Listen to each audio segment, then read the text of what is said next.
It is the year 1800. You're standing in the middle of a narrow, muddy street in Paris, France.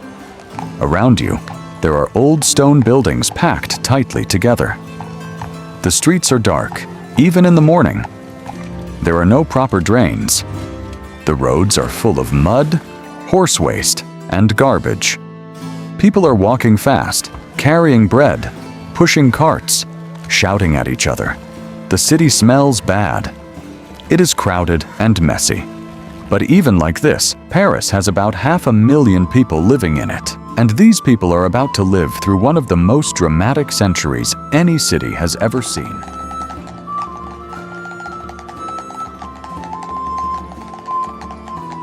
In this video, we are going to see how a dirty and crowded city slowly became the most beautiful city in the world. We will see Napoleon Bonaparte take over France and change everything. We will watch 3 different revolutions shake the streets of Paris. We will see a deadly disease kill thousands of people. We will watch a man named Haussmann tear down old Paris and rebuild it from scratch. We will stand at the base of the Eiffel Tower when it was first built. And we will understand how the people of Paris, the ordinary workers, all played a role in turning this rough city into the dream of every European. This is the story of Paris in the 19th century. In the year 1800, Paris was not the beautiful city you see in postcards today. The city was still recovering from the chaos of the French Revolution, which had ended just a few years before. During the Revolution, thousands of people were executed, including the King and Queen of France. By 1800, the city was exhausted. Buildings were old and broken. Roads were narrow and dirty. There was no clean water system. Poor people lived in tiny, dark rooms, sometimes 10 people in one space. Rich people lived in grand houses, but even those houses were surrounded by the same dirty streets. Paris was a city divided. The rich had everything. The poor had almost nothing. And into this broken city, one man was about to walk in and take control of everything. In the year 1804, Napoleon Bonaparte declared himself Emperor of France. He was not born in Paris. He was not even born in France. He came from the island of Corsica. But he was smart, he was ambitious, and he had the French army fully behind him. Napoleon was not just a military leader. He made laws. He reorganized France's entire system of government. He created a legal system called the Napoleonic Code, which became the base of laws in many countries even today. He also started rebuilding parts of Paris. He built new roads, new bridges, and started work on the Arc de Triomphe, the massive stone arch you can still see in Paris today. Napoleon wanted Paris to look powerful because he wanted France to feel powerful. His armies were winning wars across Europe. France controlled most of the continent. Paris was the capital of the most powerful empire in Europe, and Napoleon wanted it to look like one. But by 1812, things started going wrong. Napoleon made a big mistake. He invaded Russia. The Russian winter destroyed his army. Thousands of soldiers died not from bullets, but from the cold.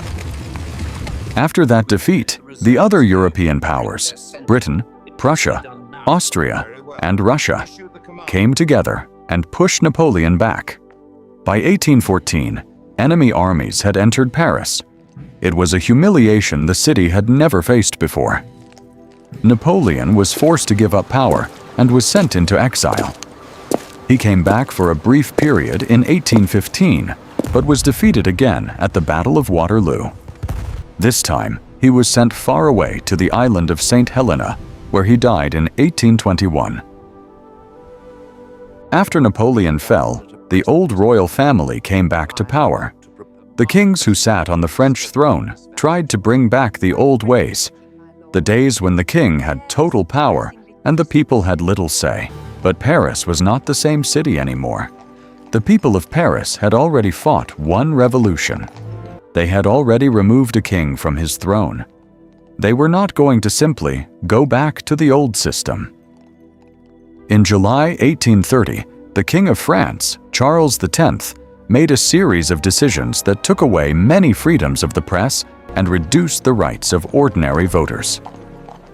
Paris exploded. For 3 days, the people of Paris fought in the streets.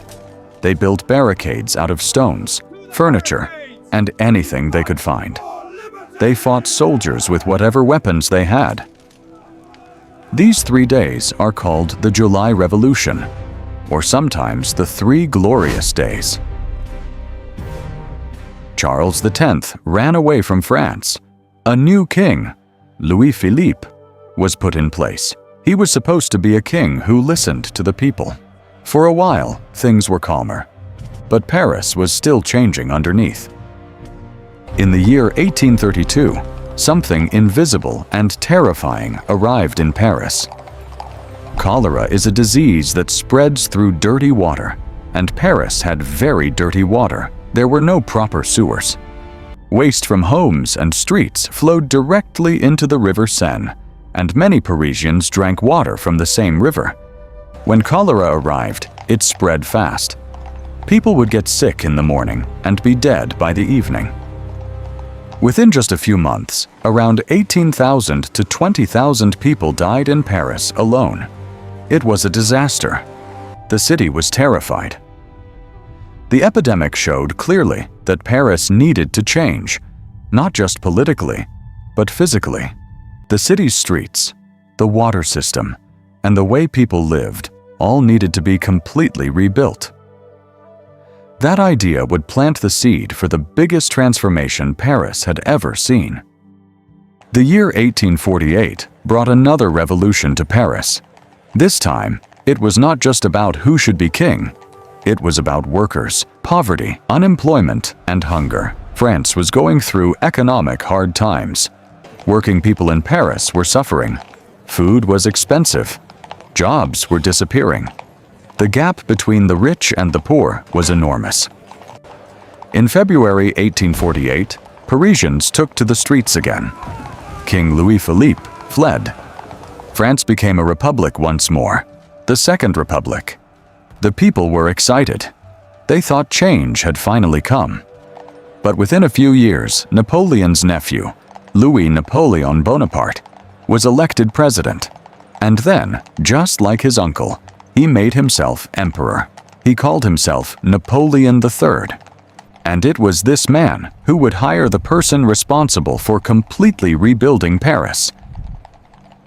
In the year 1853, Napoleon III gave a man named Baron Eugène Haussmann a very big job. He told Haussmann to tear down the old Paris and build a new one. What followed was one of the biggest city rebuilding projects in history. Haussmann demolished entire neighborhoods. Thousands of old buildings, narrow alleys, and packed slums were knocked down. In their place, he built wide, straight, tree-lined boulevards. The city that was once dark and narrow became open and wide. The famous avenues of Paris, like the Champs-Élysées, became grand and beautiful. Of course, not everyone was happy. Tens of thousands of poor families were forced out of their homes to make room for the new buildings. The poor were pushed to the edges of the city. But the new Paris was a city that the whole world would come to see. For the first time, Paris looked like the city it is known as today. In the year 1870, France went to war with Prussia, a powerful German state. The war was a disaster for France. Napoleon III himself was captured by the Prussian army. Paris was surrounded. Prussian soldiers set up camps outside the city and simply waited.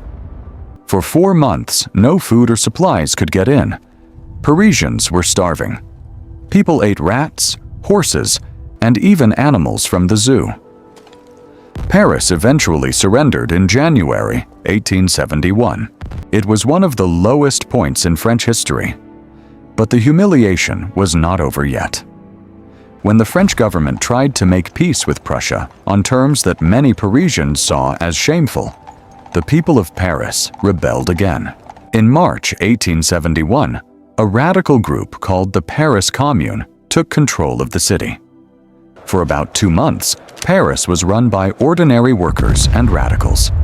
They tried to create a completely different kind of society. But in late May 1871, French government troops entered Paris and crushed the Commune in what became known as the Bloody Week. Thousands of communards were killed, shot in the streets. Paris was scarred again, but this time, something new was coming. After the violence of the Commune, France settled into a new system, the Third Republic. This time, France was going to be run without a king or emperor, and Paris began to recover. New buildings went up. Artists, writers, and musicians filled the city. Paris became a center of art and ideas. Painters like Monet and Renoir were working in Paris at this time, creating a style called Impressionism that changed the entire art world. Writers were writing in the cafes. Scientists were doing research in the universities. Paris was alive with new thinking. And then came the year 1889. France decided to hold a World's Fair, a huge international exhibition, to celebrate 100 years since the French Revolution. For this fair, an engineer named Gustave Eiffel built a massive iron tower in the middle of Paris. People hated it at first, but the tower stood 300 meters tall, the tallest man-made structure in the world at that time. Millions of people came to see it. And very quickly, the Eiffel Tower stopped being something people hated and became the symbol of Paris and of France forever. By the time Paris entered the final years of the 19th century, it was a completely different city from the one we started with in 1800. The narrow, muddy, dark streets were gone. Wide boulevards, gas lights, clean water, parks, cafes, grand museums, and the Eiffel Tower had replaced them. Paris had become what people called the City of Light. By 1899, the last year of our century, Paris had around 2.5 million people living in it. It had gone from a broken, dirty, revolutionary city to one of the most admired cities on Earth. The transformation was not easy. It took revolutions, epidemics, wars, hunger, and the forced displacement of thousands of poor families. The beautiful Paris of today was built on the struggles and sacrifices of ordinary people who lived through an extraordinary century. Every wide street, every grand building, every park, and every bridge has a story. And those stories belong to the men, women, and children who walked those streets when they were still mud and blood and cobblestones. That is the real history of Paris in the 19th century. And that is the city that changed the world. If you enjoyed this journey through history, please subscribe to our channel. We bring history to life.